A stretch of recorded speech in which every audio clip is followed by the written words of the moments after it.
Hi, everybody. This is Julia Stock and Suze Duncan of Be Astute. We Hi. we wanted to talk about ALN strategy, didn't we? We did. It's a really good plan to have a plan about your ALN strategy, and not enough people do. So So, we what thought are we the would have a little bit of a key? chat. Absolutely. What are the key issues around claiming money for additional learning needs and additional social needs? And know when we talk about ALN strategy, we kind of miss off the social needs. But actually, for a lot of providers and a lot of learners, that social need is almost more pressing than the learning Yeah. need. Yeah, and I think it's really interesting because if we see, like in the last year, there's been a 7% increase in LLDD claims in terms of adult funding, which is quite a big number when you think about how many learners access adult learning in a year. And a lot of that's to do with well-being, and a lot of Yeah, that's to do with additional social need. So it's not just about, we know that we've got this with, we know that there's 20%, roughly, slightly less than 20% of learners in adult learning will actually declare that they've either got a disability or learning need when they join learning. So that's just a small number of those that we know will have additional support needs, because a lot of people don't declare. They don't trust the system to declare when something's not quite going well for them, or they need additional support because of particularly well-being at the moment, and mental health well-being in particular, because of the impact of COVID, the impact of the cost of living crisis, the impact of everything. That's why you see the 7% increase. And providers aren't accessing that additional money that the government is giving us to encourage us to actually actively go and find those learners who need additional support. yes. And a lot of learners don't necessarily know that they have a learning Yeah. need. If you think about since they brought in all of the education plans, it's become ever more difficult Mm-hmm. for parents to access that assessment. Yeah. You know, it's a way of rationing within the system is just to not let you have a plan in the first place, Yeah. not let you get assessed in the first place. So even though practice in this area has improved and improved and improved, and it has improved, when you and I started 20, 30 years ago, um, you would have a lot of unassessed need, Yeah. with kids being told that they were thick. I still remember, people being told, oh, yeah, you want to work in childcare or go and get married. Wow. Well done. Yeah. Thanks. And that created so many issues that you then had to unpick. Um, so I don't think that's quite as bad anymore. But yes, you've got people who have been struggling and struggling and struggling, struggled the whole way through school. You've got lots of people who are educated elsewhere for Yes. some or all of their schooling. So within further and higher education, we're dealing with a lot of stuff. So it's not really surprising that you have a whole cohort of learners who would be eligible. Yeah. Do you want to quickly run over the eligibility rules? So in terms of additional learning and support needs, there's some very standard ones. It's about understanding the robustness of your initial assessment to identify if those additional support needs are there. So there isn't any hard and fixed rule, but generally speaking, in terms of learning disabilities, you're talking about your general neurodivergent, your dyslexia, your dysclasia, I can never pronounce that properly, but you Julia. Thank you. But it's also about things around low literacy attainment, and looking at if somebody's doing a vocational qualification at, say, level 2, but they're presenting at E3 or below in literacy, there is additional support needs for that, as long as there's a robust initial assessment to show what you need to do and how you need to do it. It's the same with additional support needs. We know that we know that there's some people that we're going to care leavers are more likely to need additional support needs. We know that victims of domestic violence and those sorts of things are more likely to need additional support needs, but it's rounder than that and it's bigger than that. So in terms of the funding rules are basically saying, can you demonstrate that there is an additional need? And if so, what are you doing to meet that additional need in a robust and effective way to enable you to draw down the funding? Because you don't get money for nothing. No. And the money is for the learner. The money is for the learner, channeled through the training provider to enable the training provider to give that additional support. And Yes. we see it works. I haven't got the numbers to hand, but I was looking at the numbers yesterday around the percentage differential between learners that identified with a learning need achieving and those that haven't identified a learning need achieving. And of course, it goes back to, you're still talking about those who've identified as a learning or social need, not everybody, because a lot of people don't do that. And there is quite a big differential between the two. And that's where that pot of money is there to help that attention and achievement rates for those learners. And it's not just about initial assessment. No. Initial assessment is absolutely massive, but we have to be aware that lots of learners don't know, like, and trust us yet. Yeah. If you're talking about being a victim of domestic abuse, I'm not going to tell you that at the first On day 5 one. minutes, am I? And Well, that's what's really great about the change in the apprenticeship funding rules this year, where now additional supports, assessments can take place at any point during the learner journey. So even if, yes, as you said, a victim of domestic violence is not to disclose that in the first 5 minutes. A young person suffering with well-being and anxiety because of what they grew up in is not going to disclose that. So that can be assessed at any point in the learner journey now, which is a really, really great change in terms of the funding rules this year. And life happens. So I may have been holding it together. Yeah. And then one more thing happens, or suddenly I'm getting divorced. Yeah. Suddenly my child's having a crisis. Suddenly this, suddenly that, suddenly the other. And the whole point is, we're not talking about from start to finish of training. No. We're assessing the need. We're coming up with a plan to support the need, whether it's a learning need or a social need. We're then continuing to monitor and reassess, and we'll get to a point at some point during training where we're going, and we're good. You know, you've got divorced, you've ditched him, life's calmed down, we're feeling better able to cope. Okay. We no And longer also, to do all of that stuff. and also for providers who are a bit scared of it, I suppose, in terms of the additional social support as well, there are the great companies out there that specifically will give like clinical psychology support and things like that, providers can access their additional support funds and actually contract in specialists where they don't feel they've got the in-house expertise to deliver that. So it's about working in balance. Some of it you can do in-house. Certainly around the additional learning needs, you should be looking at what skill set do your staff need to develop to be able to deliver that well. But in terms of some of the additional support needs that have got the wider social context, there's some really good people out there, like the Better Health Generation, companies like that actually really do great work with learners to make sure that they're getting that wraparound support that they need on a social level to keep them in learning and to achieve well. So in terms of ALN strategy, it is a strategy because providers are in control of that choice that they make as to whether or not they set up their systems to be asking these questions. Yeah.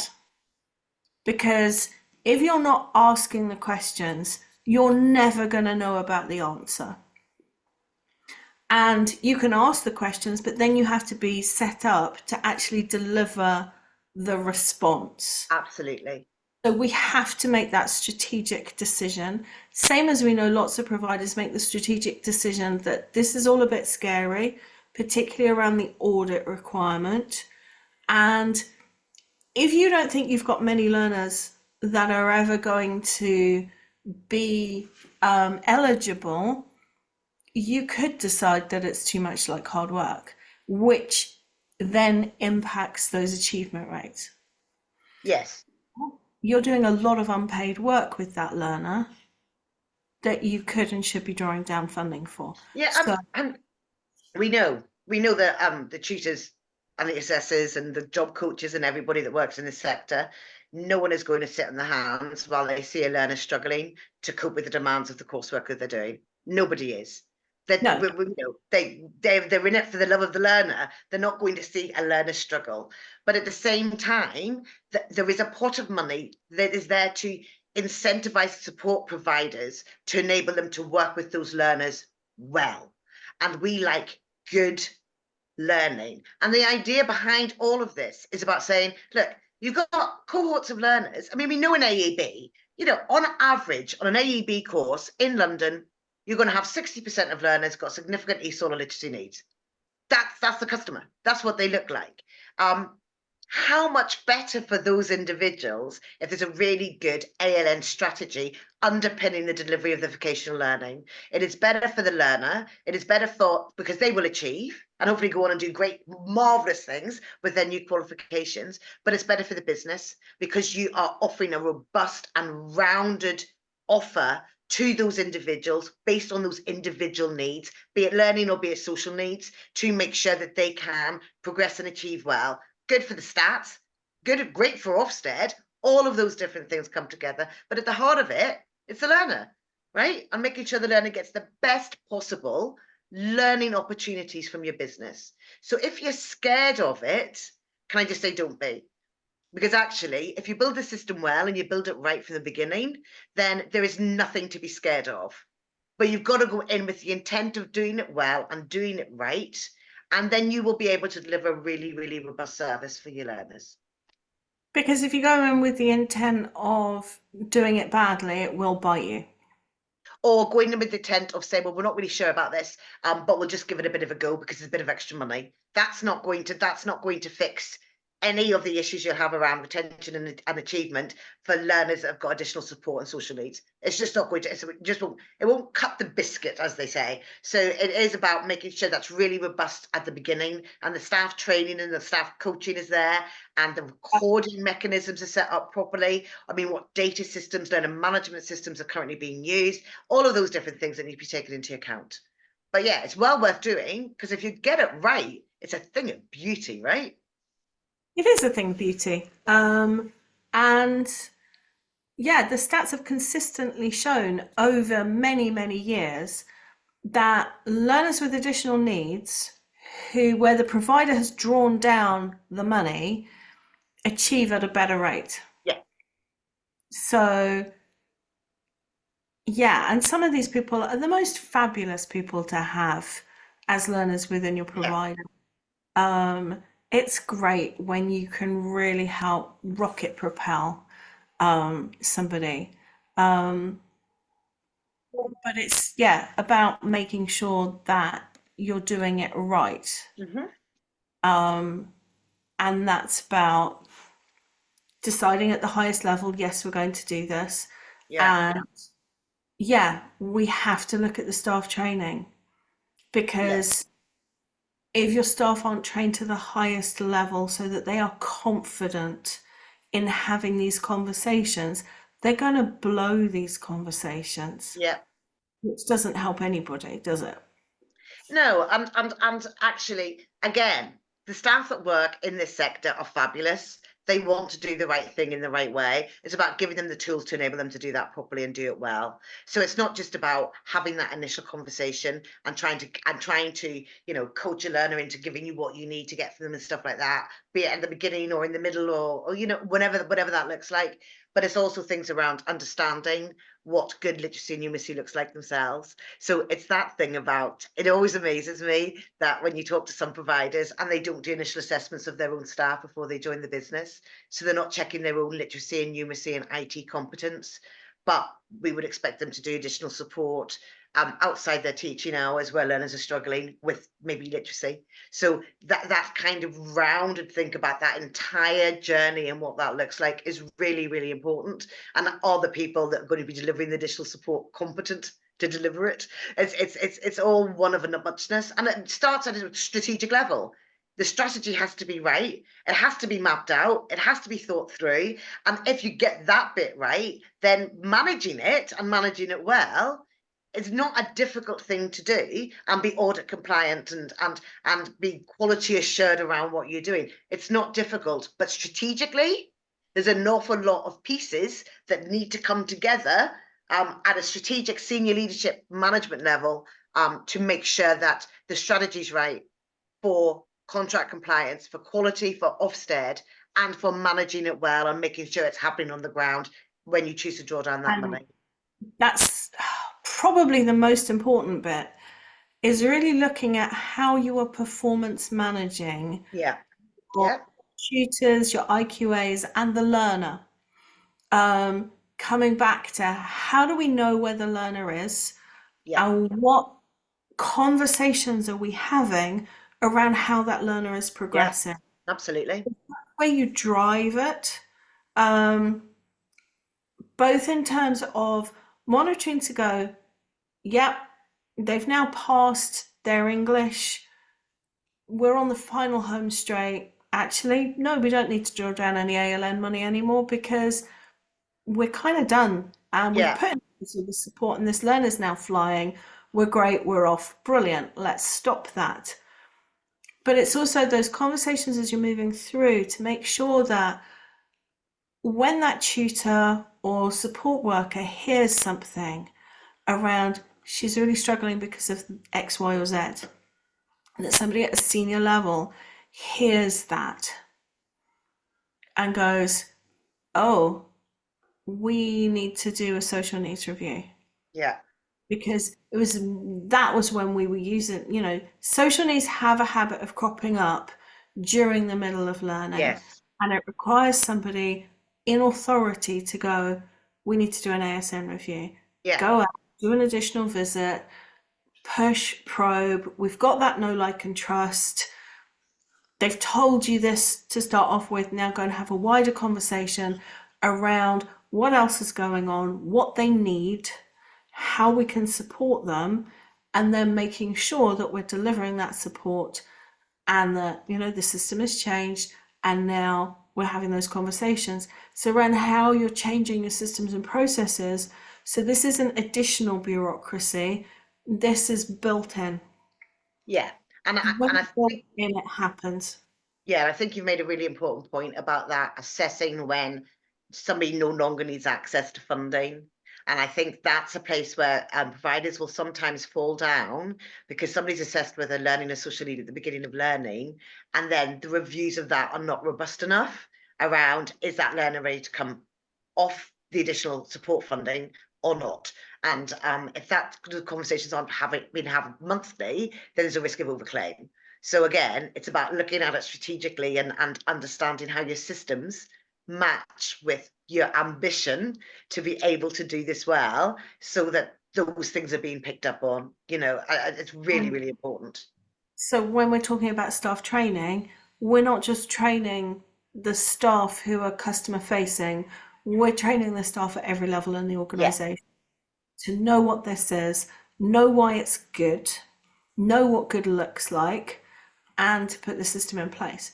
We've made it sound scary, but of Sorry. course, right external support of competent grown-ups, it's terribly easy, really, isn't it? Yeah, that's us. That's true. Competent grown-ups and experts.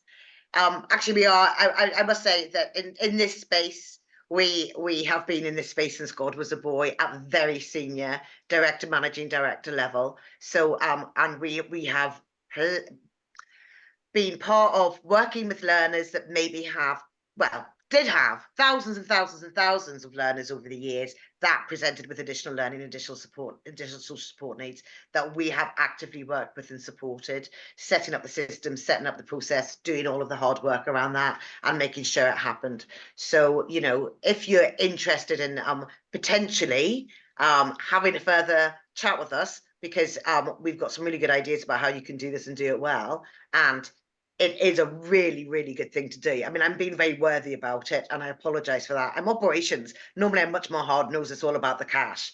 And obviously, the additional income for work you're probably already doing informally, but just needs to be formalized properly and well, then, you know, it's worth doing. But from a point of view of just supporting some of our learners that just need that additional support to really achieve well. And we want our learners to achieve well. That's why we're in this game. All of us are in this game because our learners are fab and we want them to do the best they possibly can. Yes. So if you'd like to know more, please get in touch with us. You can go to the Be Astute website or contact either of us directly on our LinkedIn profiles. Thank you very much for watching. Suze, as ever, you've been marvellous.